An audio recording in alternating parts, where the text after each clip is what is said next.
Você saberia dizer de bate-pronto o que são os direitos humanos? Conseguiria destacar e apontar qual seu valor simbólico e prático dentro de uma sociedade? Bom, meu nome é Gabriel Tomás, sou do Reflexionamentos e hoje, juntamente com Gabriel Gaia e com Pedro Otávio, vamos debater um pouco sobre a história dos direitos humanos, os desenrolares filosóficos deles, conforme as épocas, enfim. Bom, quem está editando esse vídeo é a Maria Corrazzo, é a editora oficial, agora do nosso canal. E quem faz toda a parte visual é o Gabriel Ribeiro. Somos orientados pelo professor Lucas Leonardo de Geografia. E bom, é isso. Vamos para o vídeo. Bom, por definição, os direitos humanos são um conjunto de direitos fundamentais que toda pessoa possui apenas por ser humana, sem distinção de raça, gênero, religião ou condição social. Eles garantem a dignidade, a liberdade, a igualdade e o respeito à vida. Mas, quando você olha para a história, você vê os direitos humanos como coisas que foram respeitadas e devidamente aplicadas na prática?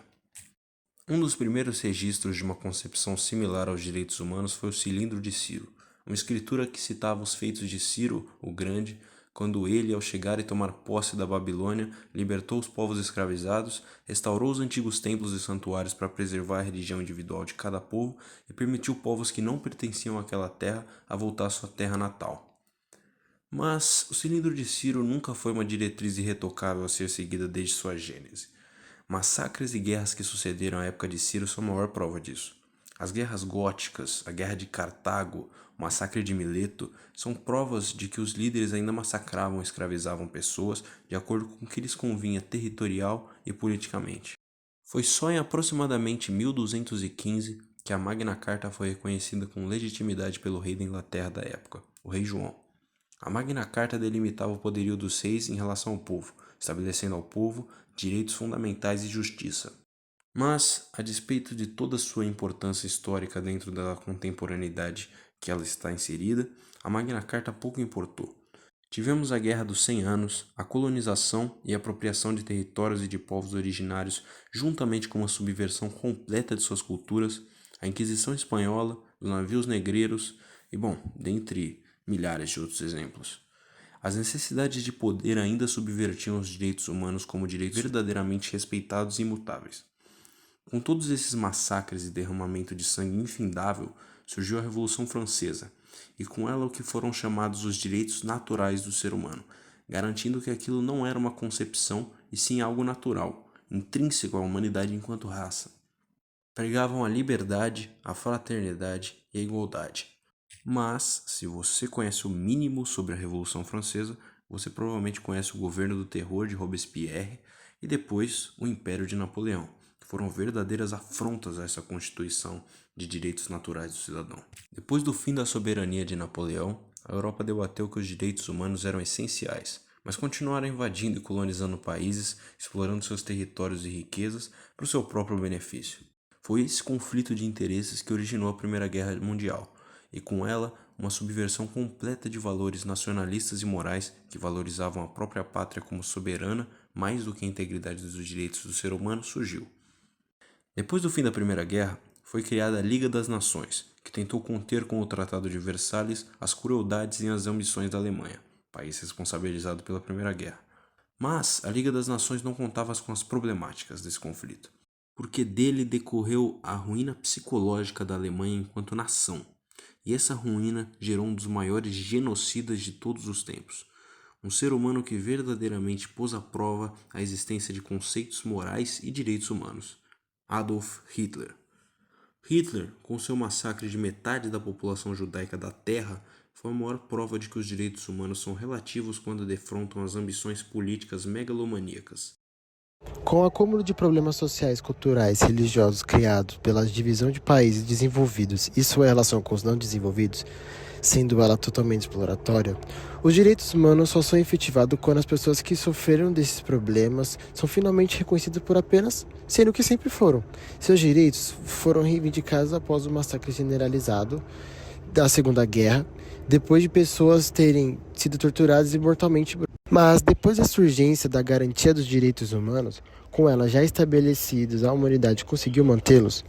Os direitos humanos nos deram a oportunidade da criação de políticas públicas e a mobilização da sociedade civil para o fim da pobreza, da discriminação, desigualdade, dando mais consciência sobre a emergência do fim dessas crueldades.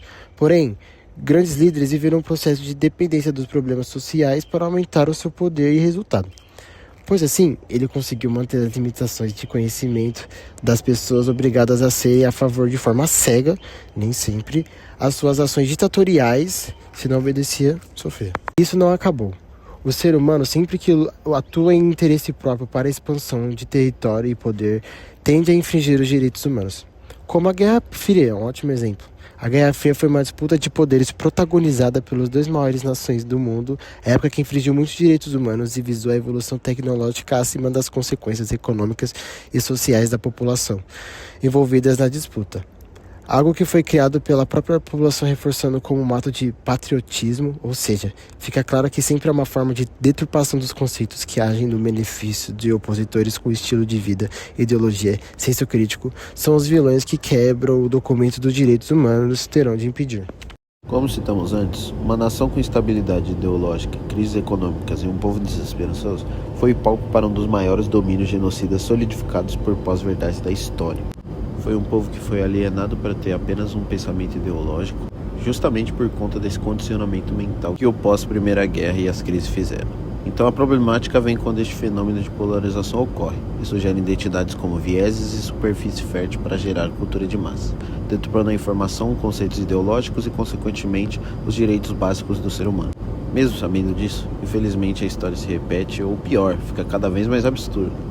Hoje em dia, por conta desses milhões de artifícios da cultura de massas, como espetacularização da tragédia, conteúdos mal intencionados e extremamente chamativos, e coisas bem massificadas pelas redes sociais, está cada vez mais fácil de ver pessoas deturpando e banalizando o conceito de direitos humanos, fazendo assim novamente o mesmo terreno fértil de antes. A base do modelo som, sabemos que informações que nos é entregue passa por um filtro mental de omissão, generalização e distorção. Ao saber disso, temos um vislumbre ainda mais preocupante de como a informação pode ser deturpada.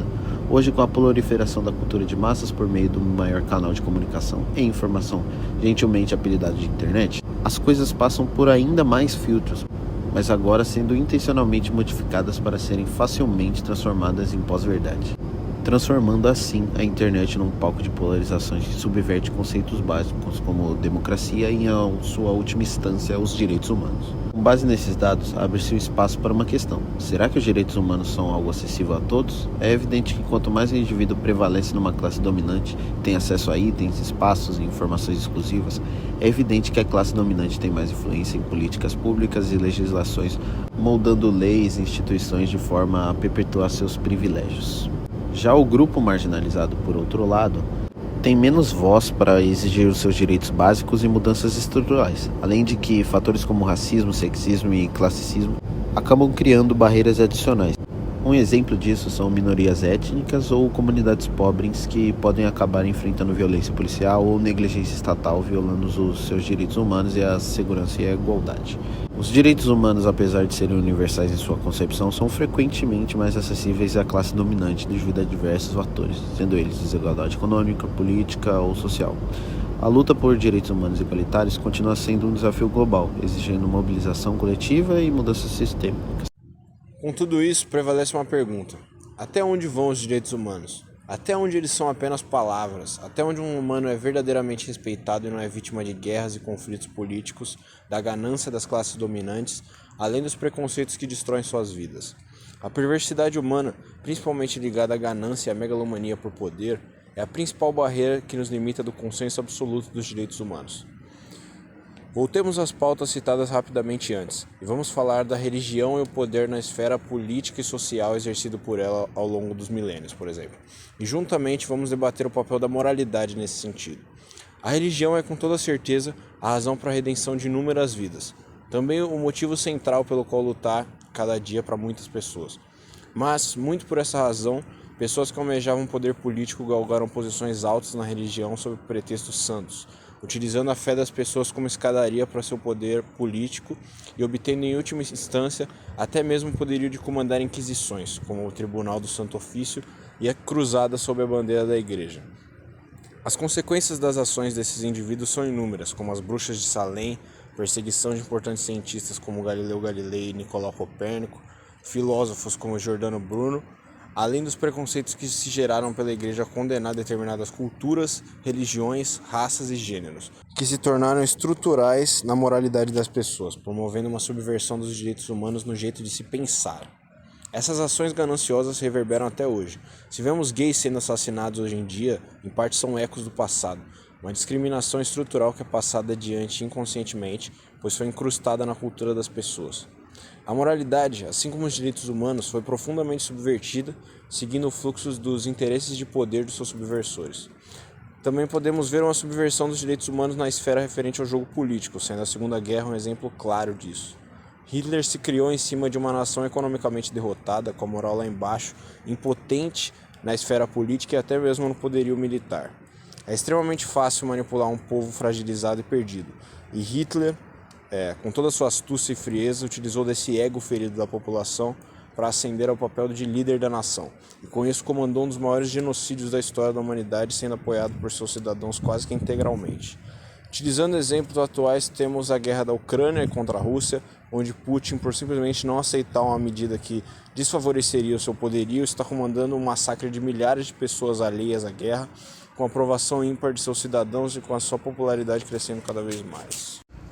Com todas essas questões expostas sobre como as engrenagens capitalistas funcionam, devemos refletir sobre a importância do entendimento sobre as ciências humanas, pois sem ele, viveremos na eterna sombra da alienação capitalista, sempre caminhando para direções exponencialmente mais sombrias e corrompidas. Quanto mais a tecnologia evolui, novas ferramentas para a exploração humana surgem de forma mais extrema e se adequam às mudanças culturais de modo a reprimir e industrializar todo tipo de estímulo que afaste a pessoa da escuridão. O reflexionamento serve como um espelho de mecanismo da sociedade, e cabe ao interlocutor querer deixar sua caverna e abraçar o fato de que o entendimento total da sociedade é complexo e aterrorizante no início, mas extremamente necessário para podermos sair da zona de conforto e entendermos o mundo de modo a vivê-lo de forma consciente. Sendo assim, não se submetendo a condições de subhumanidade em empregos e a políticos populistas que vão atuar exclusivamente em benefício próprio. Mas para isso é preciso passar por uma desconstrução de valores que estão intrínsecos a nós, tanto por conta da construção cultural e estrutural, quanto pela criação familiar subjetiva de cada um. Isso implica uma mudança a princípio desconfortável. É como ficar cego com a luz do sol à primeira saída da caverna. Mas se você permanece ali e vence essa barreira, você compreende que o mundo lá dentro era uma realidade verdadeiramente distorcida, e com isso nunca mais é o mesmo com esse entendimento. Bom, gente, esse foi o vídeo. Eu espero que vocês tenham gostado. Espero que vocês tenham entendido o que são os direitos humanos e até onde eles vão. E se você gostou do vídeo, deixe seu like. Se você gosta desse tipo de vídeo, se inscreve aqui no nosso canal. Se você se interessou, se inscreve também. Comenta aqui embaixo alguma dúvida, algum comentário, alguma opinião que nós vamos estar respondendo. E deixa o like para ajudar a gente, porque a gente tá começando ainda. Então é isso aí. Obrigada, pessoal.